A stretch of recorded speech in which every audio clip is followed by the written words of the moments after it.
What's up, everyone? I have finally seen Demon Slayer Infinity Castle movie.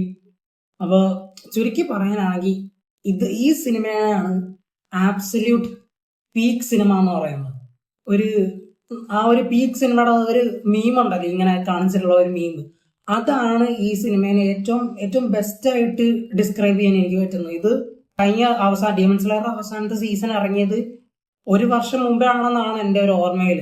ഒരു വർഷം മുമ്പേ കണ്ടായിരുന്നു. അപ്പോൾ എനിക്ക് അത് കഴിഞ്ഞിട്ട് തന്നെ ഭയങ്കര വെയിറ്റ് ആയിരുന്നു ഇവർ ഇത് എങ്ങനെ ചെയ്യുമെന്ന്. കാരണം എസ്പെഷ്യലി സീസൺ 4 ആ എൻഡിങ്, ആ സീസൺ എൻഡ് ചെയ്ത രീതിക്ക് ഇൻഫിനിറ്റി കാസിലിന്റെ സിനിമ ഇറങ്ങുമെന്ന് കേട്ടപ്പോഴത്തേക്ക് എനിക്ക് ഭയങ്കര ആന്റിസിപ്പേഷൻ ആയിരുന്നു ഇത് എങ്ങനെയായിരിക്കും. കാരണം ഞാൻ ഡീമൺ സ്ലെയർ മാങ്ക വായിച്ചിട്ടുള്ളതാണ്. അപ്പോൾ ഫൈനലി ഒരു വർഷത്തിന് ശേഷം ഈ സിനിമ കണ്ടിരിക്കുന്നു. അതും ഫോർമോൾ PX പോയി തന്നെ കണ്ട്.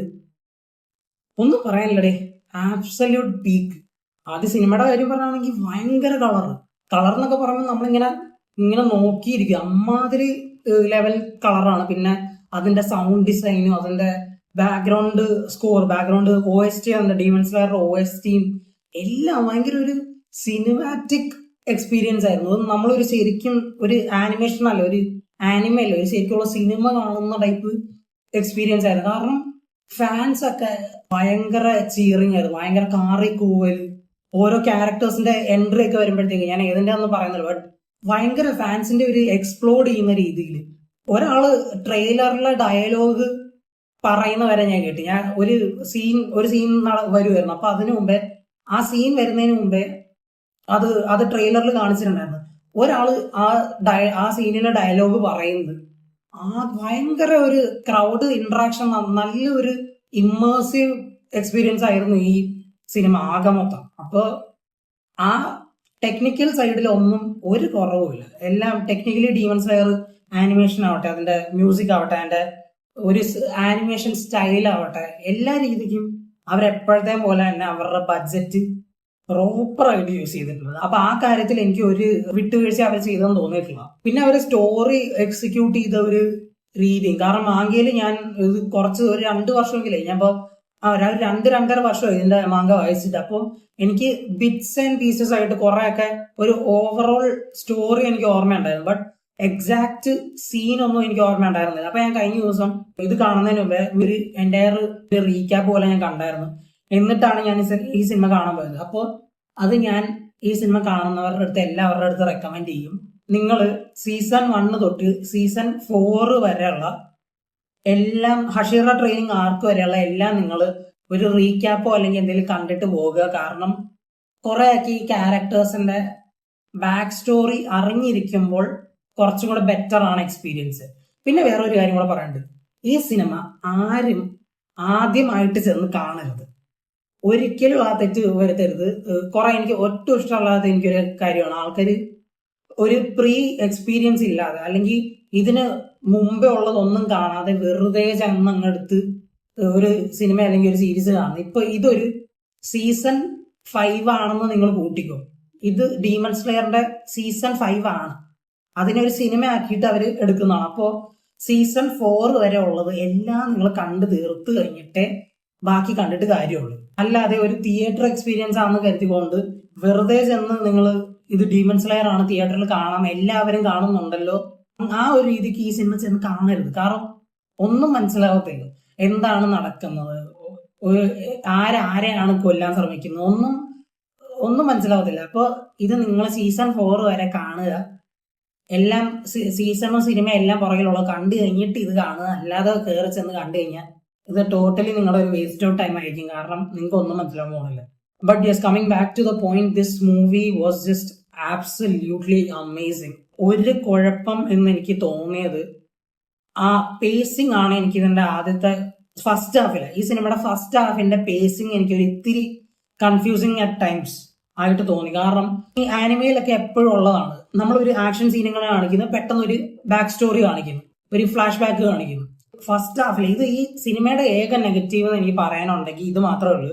ഫസ്റ്റ് ഹാഫിൽ അവർ ഓപ്പണിങ്ങിനെ കാണിക്കുന്നു, ഒരു ആക്ഷൻ സീക്വൻസ് ചെയ്യുന്നു, ഇവർ ഇൻഫിനിറ്റി ഗ്യാസിലോട്ട് എല്ലാവരും വീഴുന്നു, എന്നിട്ട് എന്താണോ സംഭവിക്കുന്നത് അതങ്ങനെ കാണിച്ചു പോയിട്ട് ഒരു ഇത്തിരി കഴിയുമ്പോൾ തന്നെ പെട്ടെന്ന് ഒരു ആക്ഷൻ സീൻ വരുന്നു.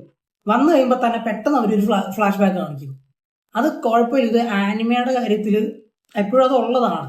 ബട്ട് അത് എനിക്കൊരു ഈ സിനിമയുടെ ഏക ഡൗൺ പോയിന്റ് എന്നുള്ളത് എനിക്ക് തോന്നിയെങ്കിൽ അതാണ്. കാരണം ബാക്കിയെല്ലാം ഈ സിനിമയെ പറ്റി പോസിറ്റീവ്സ് മാത്രമേ എനിക്ക് പറയാനുള്ളൂ. ഇത് ആനിമെ ഫാൻസ് ഇപ്പൊ കുറെ പേര് എൻ്റെ അടുത്ത് ചിലപ്പോൾ പറയുമായിരിക്കും, ഇത് ആനിമയിൽ ഫ്ലാഷ് ബാക്ക് കാണിക്കുന്ന എല്ലാത്തിലും ഉള്ളതല്ലേ? അല്ലേ, ആണ്. ഫ്ലാഷ് ബാക്ക് കാണിക്കുന്ന അത് ഉള്ളതാണ്, എപ്പോഴും ഉള്ളത്. ആനിമയുടെ മെയിൻ സംഭവമാണത്. ബട്ട് ഫസ്റ്റ് ഞാൻ ആദ്യമായിട്ടാണ് ഒരു ആനിമയുടെ സിനിമ തിയേറ്ററിൽ കാണുന്നത്. ഇന്നേ വരെ ഞാൻ എല്ലാം OTT-യിലാണ് കണ്ടു വന്നേക്കുന്നത്, ഡിജിറ്റലി കണ്ടാണ് വന്നേക്കുന്നത്. അപ്പോൾ ഡിജിറ്റലി കാണുമ്പോൾ നമുക്ക് ആ ഒരു ഇത് അത്ര അങ്ങോട്ട് ഒരു ഇറിറ്റേഷൻ ആയിട്ട് അല്ലെങ്കിൽ ഒരു പ്രോബ്ലം ആയിട്ട് തോന്നില്ല. പെട്ടെന്നൊരു ആക്ഷൻ സീക്വൻസിൽ ഒരു ഫ്ലാഷ് ബാക്ക് ഇങ്ങനെ കൊണ്ടിടുമ്പോഴത്തേക്ക്. ബട്ട് തിയേറ്ററിൽ നമ്മൾക്ക് അതൊരു എക്സ്പീരിയൻസ്, നമ്മൾ തിയേറ്ററിൽ ഇങ്ങനെ അടിക്കി അങ്ങനെ ഒരു നമ്മളൊരു എനർജി ഇങ്ങനെ പമ്പപ്പായി വന്നിട്ട് പെട്ടെന്നൊരു ഫ്ലാഷ് ബാക്ക് ഇടുമ്പോൾ ഒരു പെട്ടെന്നൊരു എനർജി ഇങ്ങനെ ലോ ആവും, ഒരു ഡൗൺ ആയിട്ട് തോന്നും. അപ്പൊ അത് മാത്രമേ എനിക്ക് ഈ സിനിമയ്ക്കകത്ത് ഏക നെഗറ്റീവ്, അത് നെഗറ്റീവ് എന്ന് പോലും പറയില്ല, ഒരു സ്ലൈറ്റ് കാര്യം എന്തെങ്കിലും പറയാനുണ്ടെങ്കിൽ എനിക്ക് അത് മാത്രമേ തോന്നിയിട്ടുള്ളൂ. പക്ഷെ അത് സെക്കൻഡ് ഹാഫിൽ അവരത് ഫിക്സ് ചെയ്തിട്ടുണ്ട്. അവര് സെക്കൻഡ് ഹാഫിൽ ഫ്ലാഷ് ബാക്സ് ഉണ്ടെങ്കിൽ പോലും അവർ ആ പേസിങ് കറക്റ്റ് ആയിട്ട് തന്നെ അവർ ചെയ്ത. അപ്പോൾ kudos to the demon slayer animators, creators, everyone. പിന്നെ ഈ സിനിമയ്ക്കകത്ത് എല്ലാവർക്കും ഉള്ള ഒരു ഓറയും, കാരണം എസ്പെഷ്യലി താൻസീറോ, സെനിറ്റ്സു, അതിപ്പോ ഗിയുവിന്റെ കാര്യം പറയാനാണെങ്കിൽ എല്ലാവരുടെ ഒരു എൻട്രി സീനൊക്കെ വരുമ്പോഴത്തേക്കും ആൾക്കാർ ഭയങ്കരമായിട്ട് കൈയടിക്കുന്നു, കാറുന്നു. ഇതൊക്കെ ഒരു 5-6 വർഷം മുമ്പേ ആയിരുന്നെങ്കിൽ ഇതൊക്കെ നമുക്ക് ഓൾമോസ്റ്റ് ഇമ്പോസിബിൾ ആയിരുന്നു. കേരളത്തിന്റെ കാര്യം പറയേണ്ട, ഇന്ത്യയിൽ പോലും ഇത് ഒരു പോയിന്റിൽ ഇമ്പോസിബിൾ ആയിട്ട് തോന്നിയ ഒരു കാര്യമാണ്. കാരണം ആനിമ എന്ന് പറയുമ്പോൾ എല്ലാവരും ആനിമ എന്താ ഒരു കാർട്ടൂൺ അല്ലേ, അത് ആൾക്കാർ ഇത്ര കാർട്ടൂൺ എന്തിനാണ് ആൾക്കാർ കാണുന്നത്, അങ്ങനെ ആ ഒരു ടൈപ്പ് ഒരു മെന്റാലിറ്റി ആയിരുന്നു. അപ്പൊ ഇത് ഞാൻ ഇന്ന് ഫോർമൂള് ചെന്നിട്ട് രാവിലെ ചെല്ലുമ്പോൾ തന്നെ ഭയങ്കര തിരക്കായിരുന്നു. അതും ഒരു ആനിമേ സിനിമയ്ക്ക്. കൊച്ചി ഐമാക്സിൽ അവര് 4 മണിക്കത്തെ ഷോയ്ക്കാണ് ഇട്ടിരിക്കുന്നത്, 1000 രൂപയ്ക്ക് ഒരു ടിക്കറ്റ്, 1000 രൂപയ്ക്ക് 4 മണിയിലത്തെ ഷോയ്ക്കാണ് ഇട്ടേക്കുന്നത്. എന്റെ ഓർമ്മയിൽ ഇന്നേ വരെ ആരും ഐമാക്സിൽ രാവിലത്തെ 4 മണി ഷോ ഇന്നേ വരെ ആരും ഐമാക്സിൽ ഇട്ടിട്ടില്ല. അപ്പൊ ഒരു ആനിമേ റിലേറ്റഡ് സിനിമ തിയേറ്ററിൽ ഇത്രയും കളക്ഷൻ ചെയ്യുമ്പോൾ അല്ലെങ്കിൽ ഇത്രയും ഒരു ഹൈപ്പ് ഉണ്ടാക്കുമ്പോൾ, ഒരു മലയാളം സിനിമയില് അത് കേരളത്തില് മമ്മൂട്ടി മോഹൻലാലിന്റെ സിനിമേനെ കഴിഞ്ഞും കൂടുതൽ ഹൈപ്പും കൂടുതൽ ഫാൻസും ഒക്കെ വരുമ്പോൾ ഭയങ്കര ഒരു personally I feel absolutely happy that anime is no longer underrated. സിനിമേനെ റേറ്റ് ചെയ്യാനാണെങ്കിൽ 9 ഔട്ട് ഓഫ് അല്ലെങ്കിൽ ഒരു 9.5 ഔട്ട് ഓഫ് 10 ആബ്സല്യൂട്ട്ലി പീക്ക് ആയിട്ടാണ് എനിക്ക് സിനിമ തോന്നിയത്. Mugen train, demon slayer Mugen train സിനിമ നിങ്ങൾക്ക് അടിപൊളിയായിട്ട് തോന്നിയെങ്കിൽ ഈ സിനിമ നിങ്ങൾ ചെന്ന് കാണുക. എക്സ്പെക്ടേഷന് പൊക്കത്ത് അവർ ഡെലിവർ ചെയ്തിട്ടുണ്ട്. അപ്പോൾ പിന്നെ അവസാനമായിട്ട് എനിക്ക് പറയാനുള്ള, എപ്പോഴും ഞാൻ മിക്ക സിനിമയുടെ റിവ്യൂവിന്റെ ലാസ്റ്റ് പറയുന്നതാണ്, ഇത് എവിടെ ചെന്ന് കാണണം. ഇത് എന്റെ ഇൻഫർമേഷനിൽ ഐമാക്സിൽ ഇത് ഫുൾ സ്ക്രീൻ അല്ല.